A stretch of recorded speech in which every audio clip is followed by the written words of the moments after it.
Holy moly. Well, this is day 3 at the park. I took some pictures of the town and then I posted wait for park. And it's busy. I took a couple of pictures around the first campfire, which you've already seen. And then we spent 2 days plus a week earlier moving the camp from one spot to another. I never did anything because I just been so busy organizing people and getting stuff moved. Well, I just laid a bit of tile and went, hey, I gotta take some pictures, and I need to take some pictures. So this is the new camp, away from society. I love living on a farm. I hate city life. Small community is where it's at, and in the summertime,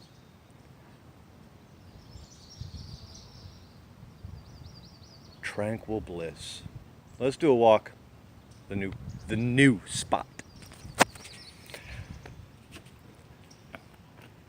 That's a boat. That's a trailer. That's a deck. This is the new spot. So come on, let me show you.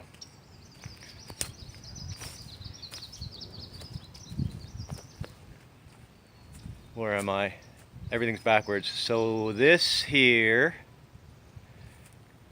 seals this fifth wheel off. And I just finished laying these stones. Now I gotta recut all this to fit in here. Cool. This will be the walkway, patio stones, driveway with the boat will be backed in here, long wise. So we actually moved this big old fifth wheel from 2 streets over, 2 camps over that way. So we had to put in the trailer and level it, and then we did the deck. The deck. The deck. The deck. Let's go back. Oh, look. The deck. We finished this yesterday. I got some more to do underneath. But it's rained this morning and I don't want to crawl underneath the deck and all the mud and stuff. But, oh, listen. Do you hear it? I don't. No society. Love it. So of course you got your gazebo and your whatever. Barbecue, gotta have a barbecue. This area here, I'm actually gonna be building a kitchen. Double sink, countertop, just like inside your house. Then we're gonna put the barbecue here. And this is all gonna be draped in and covered. But look, backyard, if you want to call it that. It's still a mess. Give me a couple of more days, 3 more days-ish, but I'm not in any hurry. Not in any hurry. Got my sheds over there. These sheds, 2 of them. Dartboard's gonna go right there. Got the other shed and firewood, because fire, gotta have fire. That's the back, butted onto a bunch of trees, and then there's another row of camps. The other side is actually super cool because they're not trailer camps, they're pitch tent camps. So these backs over here, for the most part, aren't being used every day. And I'm living here for the summer, for the most part. Got my place in town, but I'll probably be here conservatively 4 or 5 days a week. Wednesday, Thursday, Friday, Saturday, Sunday. Come back in town on Monday and Tuesday. There's no Wi-Fi out here. Everybody's like, oh, well, you're an online marketer. You sell jewelry, GWT, network marketing, you sponsor your friends, blah, blah, blah, blah, blah. No internet out here. Love it. How can you do your business? I can't. Anyway, just for whatever, this was supposed to be a quick video, but I haven't made one in a while. I want to show you something. This is all going to get cleaned up. I got a bench, a couple of tables, 2 benches, right? I got to move this row. Can you see it? These row of trees here. They're going to get moved out a couple of feet. Campfire, where are we? Is that a campfire? Am I pointing at it? Yeah, that campfire is going to get moved to pretty much where I'm standing, right in the middle of everything.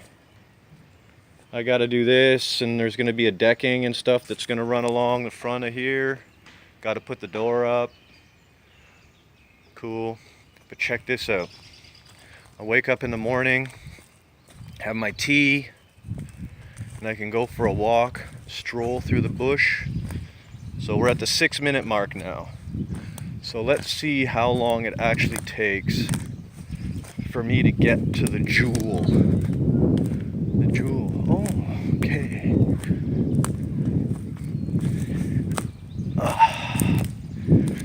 You wake up in the morning, nice fresh air, 4 or 5 o'clock in the morning, watch the sun come up. We've got a row club over here, and I'm actually waiting for some noise to happen. And you're like, what noise? You'll see. I'm a pilot. So just on a totally separate side note, anybody who knows about human rights and who advocates and the conspiracy dude, you know, that's me. I can turn around and prove all the conspiracies aren't conspiracies, they're actually sidetracked.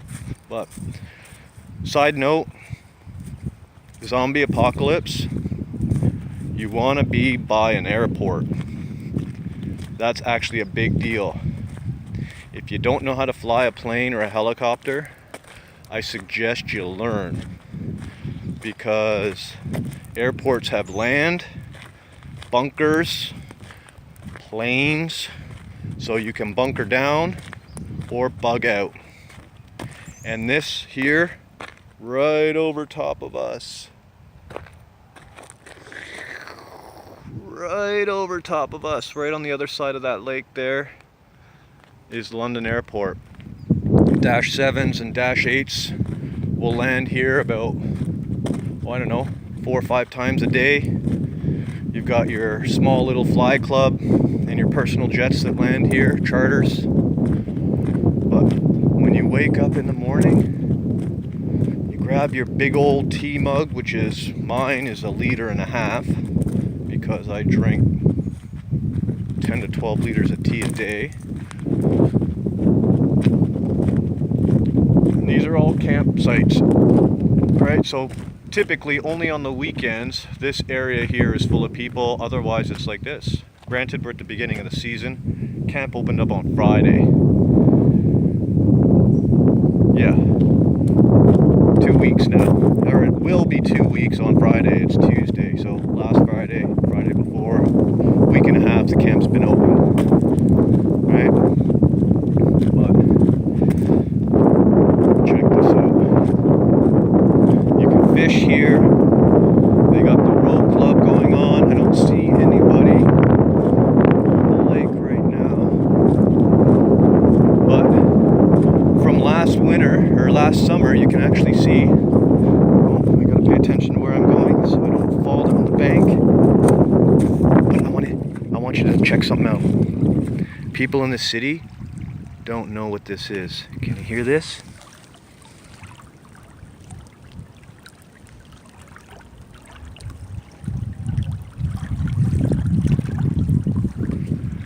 That's awesome sound.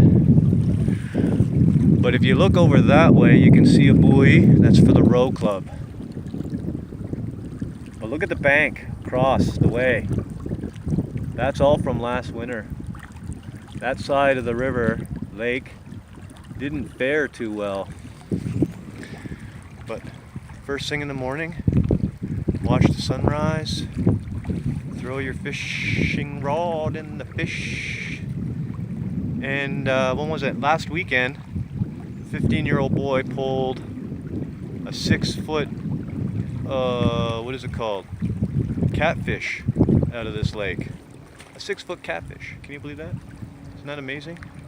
The only thing missing is my daughter. That sucks.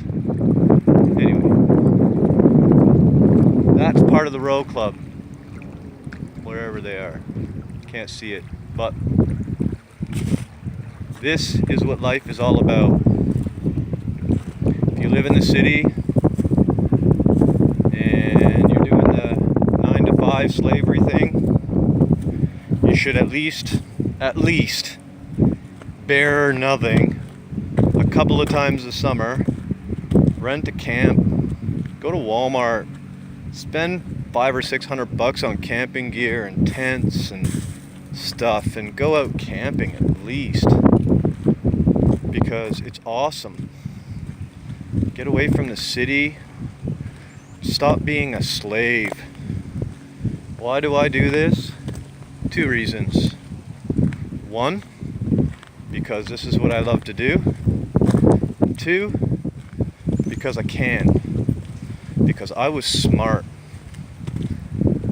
9 years ago, I got involved in an opportunity. And I was smart enough to have no clue what I was doing, but smart enough to know, do it and learn later. And in that learning process, which is an ongoing thing, of course, I now have, oh, which way am I going to go? This way. Almost 3,000 people in my network, which allows me to save up about, depending on the month, Christmas is different, of course, because I sell designer luxury goods, assets that go up in value, that the government pays for, by the way, little plug. 2,700 people in my network, and that allows me to save about $2,500 a month, which I don't use. So I live with my living expenses that I pay, that I work for, and I save everything. Now I'm 42 years old. I've got a little over $300,000 in the bank, essentially.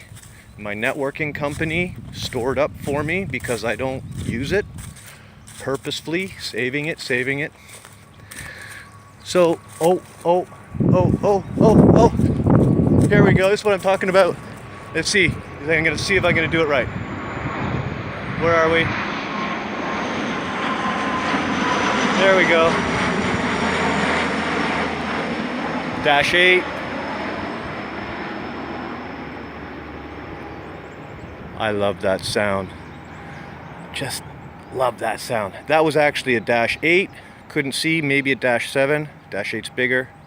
De Havilland product. Family created that. Very cool. For you who don't know, family on my dad's side, grandparents and their brothers and sisters, so my great aunts and great uncles, all worked in the war effort at De Havilland. My great uncle was a test pilot, minted on a coin and everything with the Beaver project. Test piloted the first Canadian built jet. Where am I? There I am. Called the Vampire. And I got wings in my blood, just as I got music in my blood.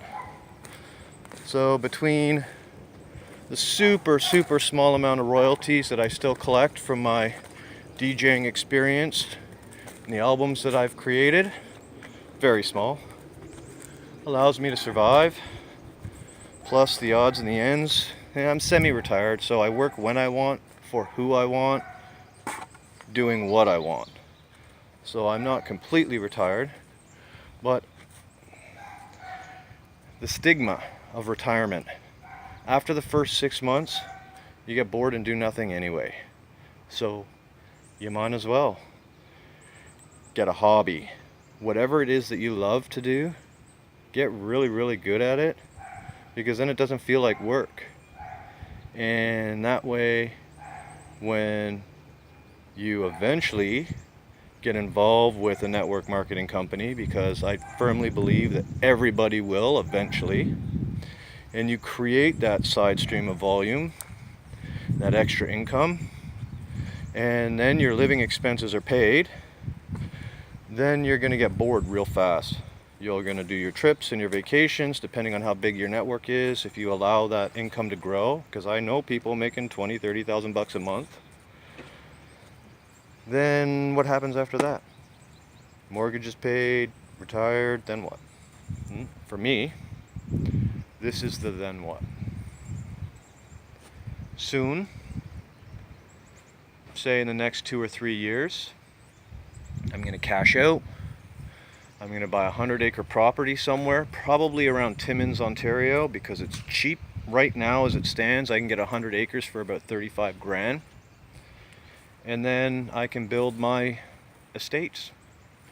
Maybe 3 or 4 homes, rent them out, have a side income, or hobby farm. My daughter loves horses, so there's definitely going to be horses. 1-acre garden provides my food, water, solar, totally off grid. It's going to be awesome. So that's just a chat, and I got to get back to work, if you call it. Ciao.